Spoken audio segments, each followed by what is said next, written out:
O Jornal da Educação inicia a edição do dia 9 de janeiro de 2020, com as principais notícias da educação do Brasil e do mundo. Finalmente, o Ministério da Educação começou a editar os primeiros atos. Nós tivemos nesse início de ano uma inércia muito grande. O ministro da Educação continua licenciado, mas tivemos já pela Secretaria de Regulação e Educação do Ensino Superior, tivemos a edição de 2 portarias, uma delas autorizando 45 cursos de educação à distância, graduação em educação à distância, e uma segunda negando 5 cursos, o que é mais ou menos normal essa regra de autorizações e de negativos.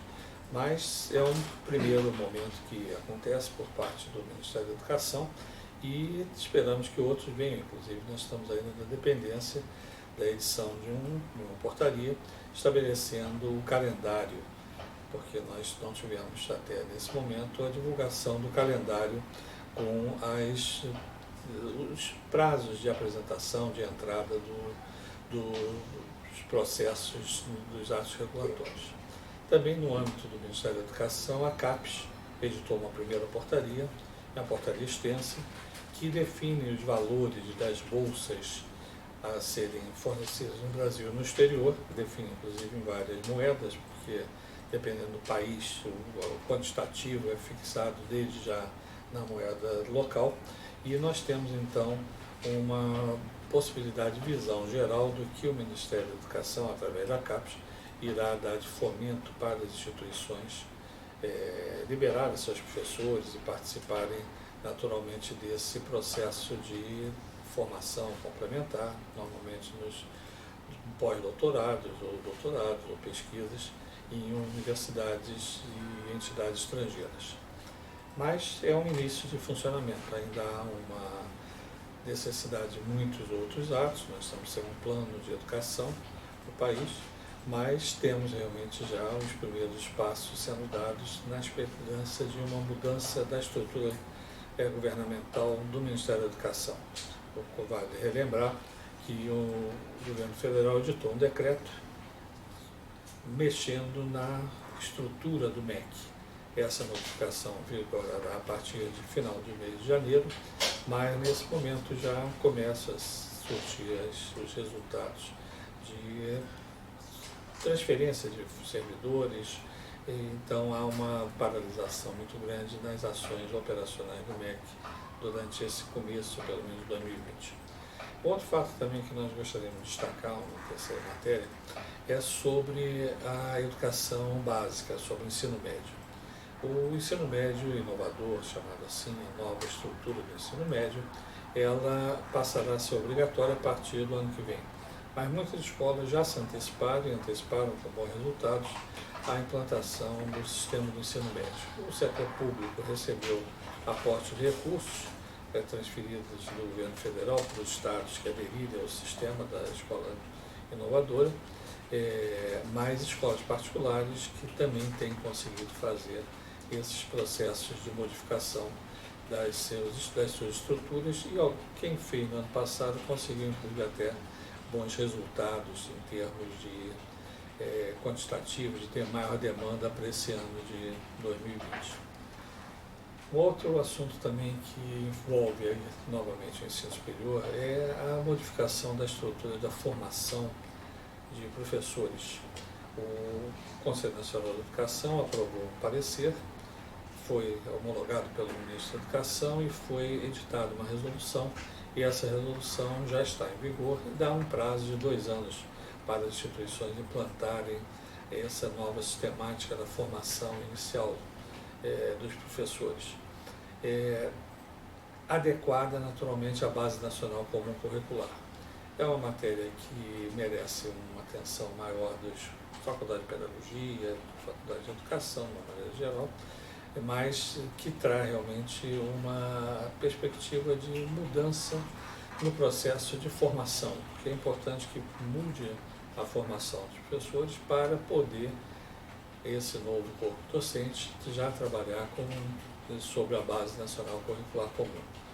Considerando que o assunto é bastante vasto, bastante importante, o Instituto de Pesquisa e Administração da Educação irá realizar no dia 22 de janeiro um evento virtual, todos estão convidados, no nosso site tem as informações, é um evento gratuito, onde podem participar educadores de todo o Brasil, pessoas interessadas nessas mudanças. Alguns especialistas já convidados, estão confirmados, mas nós temos certeza que não é uma coisa imediata, mas é importante que as instituições já trabalhem nessa modificação. Quem quiser já fazer a implantação já pode, mas o prazo máximo são os 2 anos. Outro fato, que é um fato, esse sim, bastante relevante, preocupante, em relação à implantação da educação à distância nas universidades, centros universitários e faculdades, porque foi aprovado e publicado em dezembro do ano passado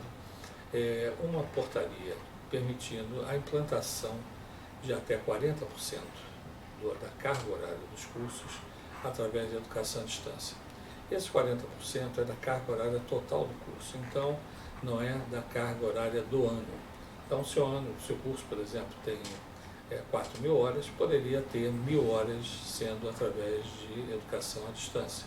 Então, você tem, melhor, 40% são 1.600 horas. Então, você teria 1.600 horas podendo ser por educação à distância, que poderá ser no primeiro período, no segundo, no terceiro, no último, é critério do projeto pedagógico. Agora, essa liberdade que foi dada para todas as áreas, inclusive as áreas de saúde, excetuando-se medicina. Medicina, a portaria restringe, mas existe uma pressão muito grande de conselhos e outras pessoas contra esse processo. Mas no momento está em vigor, só que há uma preocupação que as instituições têm que estar atentas, porque o senador Humberto Costa, apresentou no final de dezembro um projeto de decreto legislativo. O objetivo de um decreto legislativo é sustar os efeitos de uma portaria, de uma lei ou de um decreto, feito pelo Executivo. Então, o que nós temos, na realidade, é um risco de haver uma suspensão da eficácia desse benefício.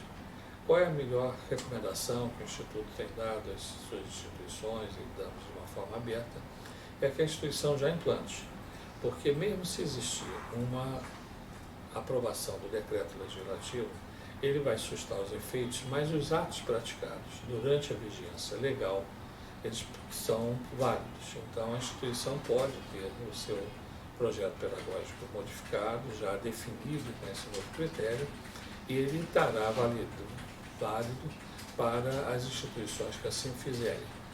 Então, isso é um assunto que vai dar, naturalmente, bastante questionamento, por parte, especialmente, de alguns conselhos regionais, conselhos federais, inclusive, que são contrários, ordens de advogados e outros grupos, a essa liberdade. Mas é muito bom para o país poder avançarmos em educação à distância e sabemos que tem crescido bastante. Então, a nossa recomendação é que apliquem a portaria 2117, que está em vigor, pleno vigor, nas suas bases curriculares e, naturalmente, sem precisar do credenciamento específico.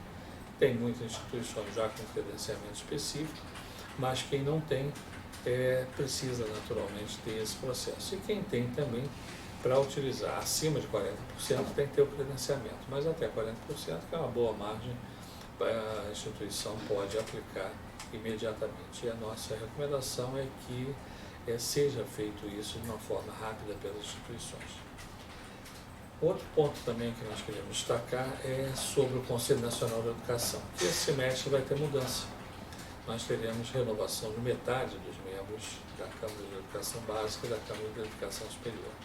E é provável que existirá uma modificação muito significativa do nome dos integrantes do Conselho. No período, o Conselho modifica a cada 2 anos 50%. Então, nós teremos não uma mudança total, mas metade da Câmara Básica e metade da Câmara Superior terão os mandatos vencendo.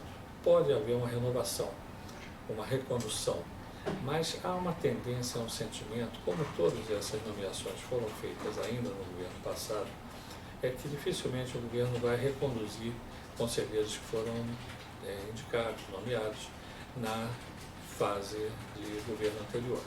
Então a tendência é que os que estão terminando o mandato termina em junho, não serão renovados. Na vez passada, o Ministério da Educação começou esse processo em fevereiro, editando uma portaria convidando entidades a apresentar nomes. A sistemática de escolha é a seguinte: o governo federal abre um edital e convida um rol de entidades de educação básica superior para apresentar nomes. Listas tríplices que podem ser para a Câmara Superior, para a Câmara Básica. Tem entidades que têm o direito de apresentar para as duas câmaras, outras apenas para uma Câmara. Esses nomes, naturalmente, de educadores, de libata conduta, seguida de um currículo, são analisados são recebidos pelo MEC e remetidos para a Casa Civil. Quem decide é a Casa Civil. Óbvio que o Ministério da Educação interfere, mas a decisão é na Casa Civil. Essa decisão ela tem critérios que metade dos conselheiros indicados devam ser essa lista. Então, ou seja, você tem 6 vagas. As entidades podem apresentar os candidatos. O governo federal pode acolher 3 desses indicados e pode escolher 3 de livre escolha, não sendo da listagem dos indicados pelas entidades.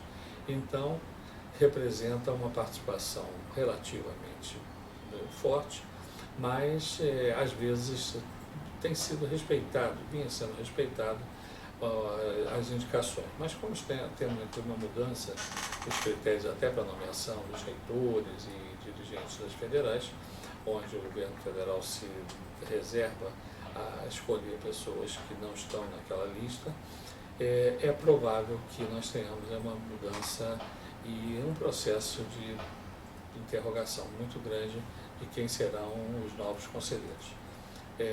Naturalmente, esse processo não muda na estrutura das presidências das câmaras de educação básica superior, a princípio, mas tem sido mantido o período de 2 anos, mas o que é certo é que nós vamos ter novos nomes integrando esse órgão colegiado que precisa ser resgatado. Nós temos muitos trabalhos foram feitos, mas muita coisa ainda para ser feita em cima dessa realidade brasileira.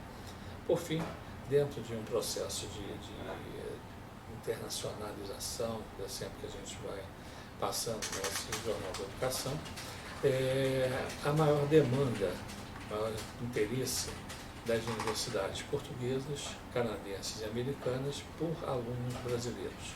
Na verdade, por alunos estrangeiros e, por tabela, pelos brasileiros também. As universidades têm interesse em um aluno estrangeiro, que inclui paga mais do que o aluno nacional. Os critérios de pagamento das universidades, inclusive as públicas que são pagas também, têm valores diferenciados para quem é da comunidade europeia, por exemplo, e quem não é. Mas a realidade, especialmente de Portugal, tem sido crescente. Então nós temos hoje, inclusive, agências que buscam a captação de alunos desde o ensino médio até o ensino superior também. Então há uma tendência de crescimento. Nós estamos no reinício de um período letivo no hemisfério norte. Há essa interrupção, essa pequena interrupção, período de Natal, Ano Novo, mas não há férias, as férias só ocorrem no período de julho e agosto, mas há realmente um trabalho crescente de captação de alunos de países estrangeiros, não só do Brasil, mas países do mundo inteiro, para preenchimento de vagas nas universidades. Então, nós estamos encerrando essa nossa edição de hoje e esperamos que tenhamos notícias mais relevantes nas próximas edições.